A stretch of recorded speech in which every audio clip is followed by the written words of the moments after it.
নমস্কার বন্ধুরা, আজকে আমি সকালবেলা বাইরেই পড়ছি। এখন সকাল 7:30 বাজে। এখন আমি যাইতেছি হাইটে হাইটে রাস্তা দিয়া কলকাতা স্টেশন। তার সঙ্গে আমার সাথে হাজবেন্ড আমরা যাইবো না, আমারে শুধু স্টেশনে গাড়িতে উঠাই দেবে। কলকাতা স্টেশনটা কিন্তু দেখতে হেব্বি সুন্দর, কি সুন্দর সবুজ সবুজ গাছপালা চারিদিকে দেখতে পাইতেছেন। লোকজন কিন্তু অতটা ভিড়ভাড় নাই সকাল সকাল। এই ট্রেনটা খুবই সুন্দর ট্রেন। আমি যেই ট্রেনে যাইতে আছি আজকে ভিতরে আইয়াই দেখতে পাইছি ওখানে একখান বড় সাইনবোর্ডের লিস্ট আছে। আমাগো ট্রেনের নাম আছে কিন্তু প্ল্যাটফর্ম নাম্বার এখনও দেয় নাই, বুঝছেন। আমরা আবার 1 ঘন্টা আগে আইয়া বইয়া পড়ছি, কারণ সকালবেলা বাড়ির দিয়ে যে ট্রেনটা আয় এই ট্রেনটা যদি না উঠি তাহলে একেবারে দেরি হয়ে যাবে, দৌড়াদৌড়ি লাগবে। এর জন্য একটু আগেই চলে আইছি। আরাম করে আইয়া এই প্ল্যাটফর্মে আইয়া বইয়া পড়ছি ফ্যানের নিচে। এত রোদ্দু যে কি আর করবো, ভাইবা পাই না ট্রেনের অবস্থা যে আমার কী হবে। হইয়া ভাইবা আমি চিন্তায় শেষ হয়ে যাইতে আসি। তো যাই হোক, আমার ট্রেন হচ্ছে হলদিবাড়ি 3 উইকলি ইন্টারসিটি এক্সপ্রেস। এইটা একদিন পর এই কলকাতা স্টেশন দিয়ে ছাড়ে।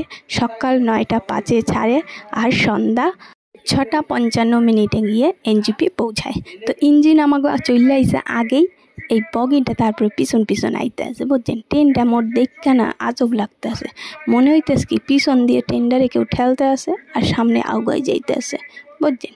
এমনভাবে ট্রেন যাওয়া আমি আজকাল দেখিই নেই, কোনো সময় দেখি নেই। তো আমি কিন্তু বইয়ে এনে দেখতে পাইতেছি ইঞ্জিনটা টুং টুং করে আগে চলে গেল, তারপরে বগিটা যাইতেছে। তো এতদিন দেখছি ইঞ্জিনে ট্রেনটা নাই টাইনা নিয়ে যায়, এই ট্রেনটা কেটা টানতেছে বুঝছে ভাইবা পাইতেছে না। পরে মনে হইলো কি পিছন দিয়ে কোনো ইঞ্জিন এখান দিয়ে টাইনা ঠেলা মারতে আছে, এইভাবে যাইতেছে। তো ট্রেন যাওয়ার সঙ্গে লোকজন হাইটে আগে যাইতেছে, যার যেখানে বগি আছে সেখানে। তো মুইও আমার সিট দেখে উঠতে পড়ছি। এখানে সব লাগেজ সব সেট আপ করতে আসি, আমিও করতেছি, লোকজনও করতেছে, বুঝছেন। এই দেখেন মোর সিটে মুই বইয়ে পড়ছি। না, এইটা মোর সিট না, আমি আবার জানলার সামনে সিট পাই নাই এবার, বুঝছেন। আমি পাইছি মাঝখানে। একদিক দিয়ে ভালো, আরেক দিক দিয়ে খারাপ। মোর আবার জানলা দিয়ে সিট না হলে ভালো লাগে না, বুঝছেন। তো আমার ট্রেনটা রাইট টাইমে ছাইরা দিয়েছে কলকাতা স্টেশন থেকে। এখন বাজে 9:05। তো আমার স্টেশন ছাইরা বাইরে যাইতে আছি আমি। হাজব্যান্ডও আমি টাটা বাই কইরা দিছি, সেও এখন বাড়ি যাবে। সে আবার কইছে এইখান দিয়ে একখান ট্রেন আছে আমার অফিস পর্যন্ত যাওয়ার, তো ডাইরেক্ট ওই ট্রেনে চলে গেলেই তার সুবিধা হয়েছে, বুঝছেন। বাইরের দৃশ্যটা দেখে যে অপূর্ব লাগতে আছে আমার, কি সুন্দর বাইরের দৃশ্যটা। জানলার পাশ দিয়ে এইরকম বাইরের দৃশ্য দেখতে কিন্তু হেব্বি মজা পাই আমি, বুঝছেন। আমি কেন, আজকাল ছোট থেকে বড়রা সবাই জানলা সাইড শুধু খোঁজে, বুঝছেন। গাড়ি ঘোড়া বাস ট্যাক্সি মারুতি যাইতে পায় সেটার মধ্যেই। তো সেই জন্য আমারও ভীষণ ভালো লাগে। আর ট্রেনের মধ্যে যাইতে যদি এই চারিপাশের দৃশ্য দেখা যায়, ওহো কি কমো। ওই দেখেন গল্প করতে চলে আসি দক্ষিণেশ্বর মন্দির, মায়ের মন্দির দেখা যাইতে আছে। আর এখন আমরা পার হইতেছি গঙ্গার নদী। এই গঙ্গার নদীর উপর দিয়ে এই ট্রেনটা পাস হয়। তাহলে ভাবেন তো কত পুণ্যবান আপনি। এই গঙ্গার উপর দিয়ে যাইতে যা মজা লাগে কি আর কম। ওই দূরে দেখা যাইতেছে গঙ্গার সামনে দক্ষিণেশ্বর মন্দিরের ঘাটি, যেখানে অনেক লোক এসে স্নান টান করেন তারা। তো এই গঙ্গার জলে দিয়ে যখনই নামনি বা দেখি ওই ঘাটি দিয়ে দেখা যায় এখানে রেল লাইনের উপর দিয়ে কত ট্রেন চলে যায়। আর এই ট্রেন আপনি এনজিপি থেকে কলকাতা যেতে বা শিয়ালদা যেতে এই ওপর দিয়েই কিন্তু আপনাকে যেতে হয়। বেশিরভাগ ট্রেনই কিন্তু এই গঙ্গার ওপর দিয়েই যায়। তবে এই ট্রেনটি কিন্তু সব জায়গায় দাঁড়াইবে না। এই ট্রেনটা শুধু দাঁড়াইবে এখন সোজা গিয়া বর্ধমান স্টেশনে। সোজা কলকাতা স্টেশন ছাইরা যাবে বর্ধমান, বোলপুর, এই সব জায়গা গিয়ে দাঁড়াবে, বুঝছেন। এখন বাজে দুপুর 2টা।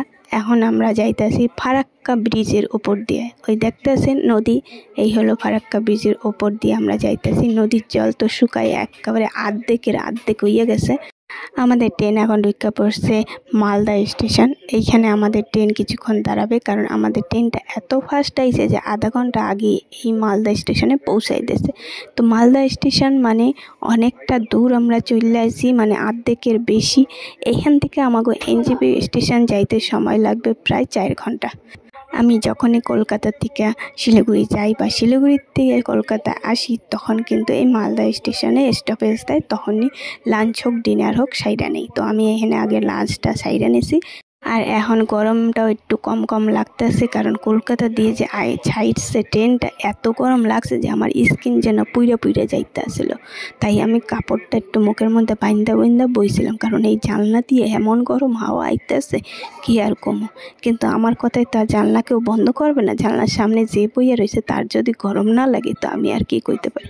তবে জানলা বন্ধ করলে আরেবার অসুবিধা, কারণ এখান দিয়ে যে হাওয়াটা ঢুকতে আসে না, সেই হাওয়াটা না ঢুকলে আবার আলু সিদ্ধ ভাত হয়ে যাবে সবাই, বুঝছেন। এই জন্য জানলাটা খুললেই রাখতে হয়। তো এখন আস্তে আস্তে গরমের ভাবটা কমছে একটু, তার জন্য একটু স্বস্তি, কারণ বেলাটাও পড়ছে তো, এর জন্য চারিদিকটা দেখতে একটু ভালোও লাগতে আছে। এই কইতে আবার চলে আইছি আমরা কিষানগঞ্জ, বুঝছেন। কিষানগঞ্জ যখন আইছি তখন বাজে 5টা। এখনও আমাদের 2টা স্টপেজ, 2 ঘন্টা পর আমরা পৌঁছামু এই শিলিগুড়ি, এনজিপি। এই কিষানগঞ্জ থেকে টোটাল আপনার 2 ঘন্টা লাগে এনজিপি পৌঁছাইতে, বুঝছেন। তবে এই কিষানগঞ্জ থেকে কিন্তু আপনি একটু অন্যরকম প্রাকৃতিক সৌন্দর্য আপনার চোখে পড়বে, কারণ এই কিষানগঞ্জ থেকে আপনি ফলো করতে থাকবেন, চারপাশটা দেখবেন চাপাতি বাগান। যেই চাপাতি বাগানটা দেখলে পরে আপনার মনটা করে জুইড়ে যায়, বুঝছেন তো। চারপাশে সবুজের মাঝখানে শুধু আপনি চাপাতি বাগানই চোখে পড়বে। আর আমার চোখে তো বেশিরভাগ পড়ছে হলো জব চাষ, বুঝছেন। যেদিকেই তাকাই জব চাষ দেখতে চোখটা দাদা পড়ে গেছে।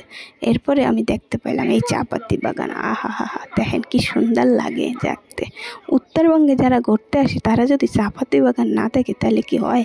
এই উত্তরবঙ্গ মানেই আপনার হলো চাপাতি বাগান। আপনাগো সুবিধার্থে একখান কথা আপনাগো কইয়া রাখি, এই ট্রেনটা হইল খুবই ভালো, টাইম টু টাইম এই ট্রেনটা আসে। কলকাতাতে ছাইরা দিয়েছিল 9টা 5-এ সকাল। আমার ট্রেন কিন্তু পৌঁছাই দিয়েছে 6:30টার মধ্যেই এনজিপিতে। এখন আমার ট্রেন ঢুকতে আছে এনজিপি, এখন বাজে সন্ধ্যা 6:30। আধা ঘন্টা আগে আমাকে ট্রেন ঢুকাই দিয়েছে। আর এই ট্রেনে আপনি যখনই টিকিট কাটবেন অ্যাভেলেবেল টিকিট পাবেন, বুঝছেন। আমি যখন কালকে টিকিট কাটছিলাম তখন আমার ট্রেনে 6 ওয়েটিং ছিল, কিন্তু আমি বিকালবেলায় দেখি আমার ট্রেনের টিকিট একদম কনফার্ম হয়ে গেছে, বুঝছেন। তাই আপনাকেও যদি সুবিধা হয় দিনের বেলা আইতে চান, খুব কম সময়ে 10 ঘন্টায় এই ট্রেন আপনার ঢুকাই দেবে শিলিগুড়ি, তো আপনি এই ট্রেনে টিকিট বুক করতে পারেন। ট্রেনটা খুব জার্নি খুব ভালো, সিট খুবই সুন্দর, বাথরুমও পরিষ্কার, কোনো অসুবিধা নেই।